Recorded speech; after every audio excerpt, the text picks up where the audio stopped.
one of the angler's greatest assets is to be efficient.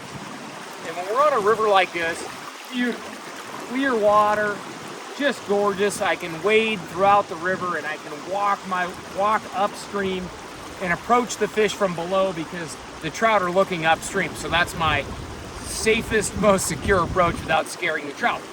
So I'm throwing a dry fly with a little dropper nymph underneath it. It's early in the summer. The water's very cold. Trout haven't been biting all that well, so I'm trying a nymph now. But what I want to share with you is something called a roll cast recovery. It's a foundational skill that the angler has to have in order to be efficient.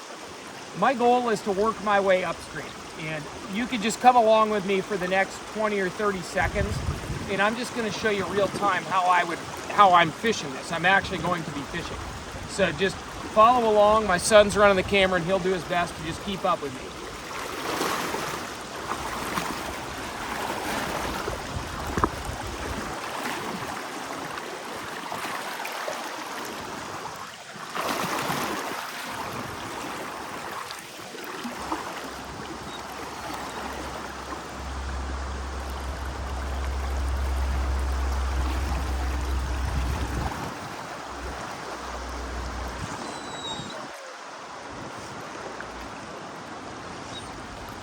Okay, so what I'm doing, take a look at my dog right here.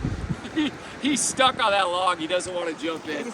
It's hilarious. He's back there whimpering. He can't figure out how to jump off the log. He's a big sissy. Okay, so we're going to talk about the roll cast recovery. So I want to be able to fire shots upstream one after another, and I want to keep my feet moving so I can cover lots of mileage and find these bitey trout.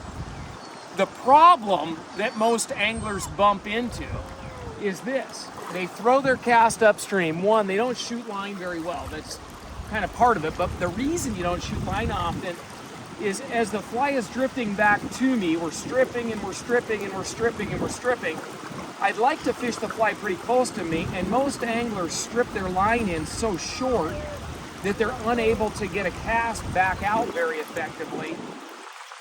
They're unable to get a cast back out very effectively because they only have 2 or 3 feet of fly line out. And if you've ever experienced what it's like just trying to cast leader, it's very ineffective. So what I want you to do, and you can practice this with a pencil at your desk if you want, we're gonna talk about a roll cast recovery trick. So as the fly is drifting back to me, and maybe the fly could even be, we'll start with it on the right, but we can even do this on our off shoulder. Wait till there's about a rod length to a rod length and a half of line, and rather than continue stripping in, I'm just going to raise the rod, roll cast into the air, and make one false cast and fire it back out. So again, I'm stripping, my rod's low, I'm stripping, the fly's drifting. Okay, I've got just over a rod length of line. Now I'm just raising my rod for control because I want to keep fishing. I roll it into the air, one false cast, fire it back out.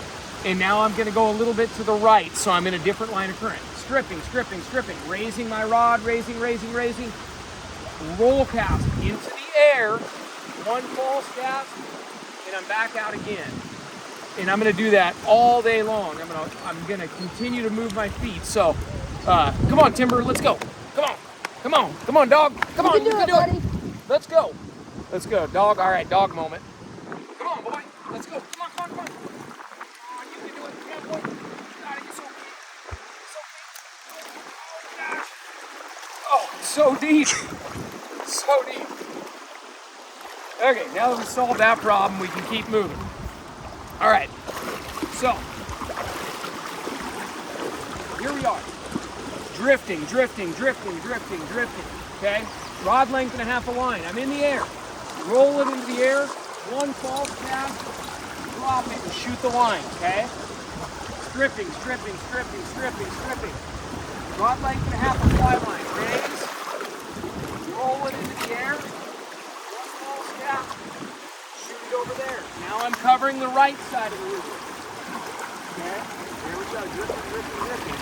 Feet are moving, roll, couple of false cast, drop it. Drifting, rod length and a half a line. Roll it in the air, false cast, go. I can't tell you how important it is that you get good at this skill and allow yourself the freedom to just move around the river. A couple of other tips are, if you have a really fast action rod that you have trouble loading at close range, you can bump your line up one rod weight, and that makes it really easy to shoot a little bit of line. It makes it much easier to shoot. So if you've had trouble shooting that line back upstream, that can be really helpful. Maybe try a fly line one weight heavier. More than anything, it just takes some practice, and you need to have a system. As you can tell, when I was approaching, I know how much line to strip in. I know I'm gonna roll cast it in the air. I'm gonna take one false cast and I'm gonna shoot it back out. And then I can just wash, rinse, repeat, and I can keep that routine going all day. A day like today has been very slow fishing. It's horrifically windy, as you can hear. There's a big pressure change. I may have to cover a lot of river mileage in order to be successful, but with that technique, I can do it. Follow along with me for a few more strides here, and I'll show you what I would do real time as I'm working my way up.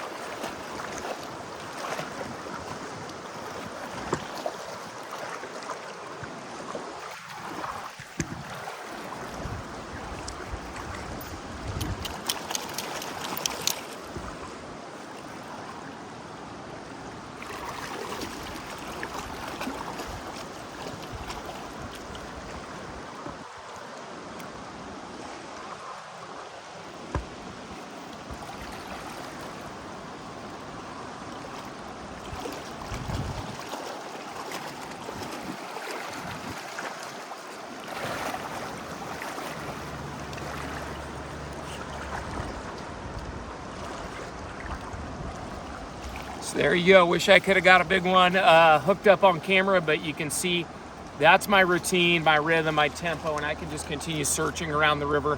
It's just so important as an angler. You learn to be efficient in how you move around the river, how you recover your line length, and you're able to shoot that line back upstream is just very, very important. So I wish you the best of luck out there, and I hope that this skill comes in as handy for you as it has for me.